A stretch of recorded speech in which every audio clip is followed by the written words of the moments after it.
नमस्कार दोस्तों, स्वागत है आपका अनिकेश डायरी में। आज हम बात करेंगे एस्ट्रल लिमिटेड की हाल ही में हुई कॉन्फ्रेंस कॉल की, जिसमें कंपनी के मैनेजमेंट ने भविष्य की रणनीति और डिमर्जर प्लान के बारे में जानकारी दी।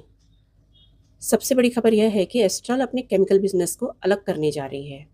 इस नए कारोबार का नाम एस्ट्रल केमी होगा। कंपनी का कहना है कि इससे पाइप्स और केमिकल दोनों बिजनेस अलग अलग फोकस के साथ आगे बढ़ेंगे और लंबे समय में इन्वेस्टर्स को फ़ायदा मिल सकता है। अब इनमें डिमर्जर की जो मुख्य बातें क्या हैं? क्या शेयर धारकों को क्या मिलेगा? एस्ट्रल लिमिटेड का एक शेयर रखने पर एस्ट्रल केमी का एक शेयर मिलेगा। यानी यदि आपके पास रिकॉर्ड डेट पर एस्ट्रल के 100 शेयर हैं, तो आपको एस्ट्रल केमी के भी 100 शेयर मिलेंगे। डिमर्जर के बाद कौन सा बिजनेस किस कंपनी में रहेगा? एस्ट्रल लिमिटेड के अंदर आएंगे प्लम्बिंग, फॉसेट्स, सैनिटरीवेयर, और एस्ट्रल केमी लिमिटेड के अंदर आएंगे adhesives, paints, construction chemicals, speciality chemicals. और एक और बदलाव इसमें हुआ है। इस पुनर्गठन के तहत एस्ट्रल की जो सहायक कंपनी है अल अजीज़ प्लास्टिक्स, उसको भी एस्ट्रल लिमिटेड में विलय किया गया है। विलय मतलब अमलगमेशन। डिमर्जर कब तक पूरा होगा? ये सारी प्रक्रिया पूरा होने में लगभग 9 से 12 महीने लग सकते हैं। इसके लिए इन्वेस्टर्स, एनसीएलटी और अन्य जो ऑर्गेनाइजेशंस हैं कुछ जो इसमें इन्वॉल्व होती होंगी, उनकी मंजूरी मिलना आवश्यक होगा। अब सवाल ये उठता है कि कंपनी ने डिमर्जर क्यों किया? कंपनी का मानना है कि दोनों बिजनेस अलग अलग होने से बेहतर फोकस मिलेगा। हर कंपनी अपनी ज़रूरत के अनुसार में कैपिटल का उपयोग बेहतर तरीके से कर पाएगी। अलग अलग मैनेजमेंट होने से निर्णय तेज़ी से लिए जा सकेंगे। अब जो कंपैरिजन है, एस्ट्रल लिमिटेड का कंपैरिजन मुख्य रूप से पाइप कंपनियों के साथ होगा। उसमें आती हैं सुप्रीम और फिनोलेक्स।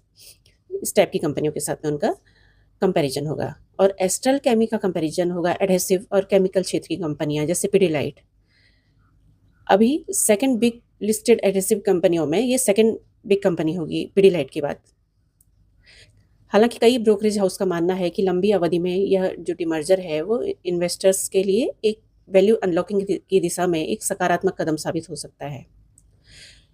जेपी मॉर्गन ने एस्ट्रल का अपना रुख ओवरवेट से घटाकर न्यूट्रल किया है और उन्होंने अपना प्राइस टारगेट 1600 रखा है, और इन्वेस्टेक ने बाई के साथ में 1710 का टारगेट रखा है, और क्लासा ने होल्ड के साथ में 1475 का टारगेट रखा है।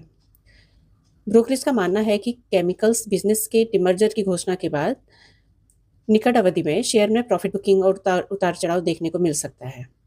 इसका ये मतलब नहीं है कि शेयर खराब है। न्यूट्रल रेटिंग का मतलब है आमतौर पर ये होता है कि ब्रोकरेज को निकट अवधि में बहुत बड़ा अपसाइड नहीं दिख रहा है, लेकिन उसने कंपनी के लंबे समय के बिजनेस को पूरी तरह नकारा भी नहीं है। यदि डिमर्जर सक्सेसफुली कंप्लीट होता है तो फ्यूचर में दोनों कंपनियां अलग अलग तरह से अलग अलग मूल्यांकन निवेशकों के लिए फायदेमंद हो सकता है।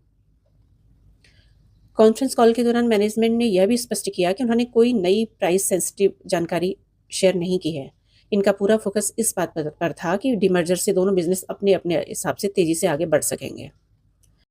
तो निवेशकों को मेरा यही संदेश है कि कोई भी फैसला लो, उससे पहले उस कंपनी की पूरी जानकारी लो, कंपनी की आगे की घोषणाओं पर नज़र रखो और केवल शॉर्ट टर्म उतार चढ़ाव देख करके निर्णय मत लो। अगर आपको ये जानकारी उपयोगी लगी हो तो वीडियो को लाइक करें, अपने दोस्तों के साथ शेयर करें और अनिकेश डायरी को सब्सक्राइब करना ना भूलें। धन्यवाद।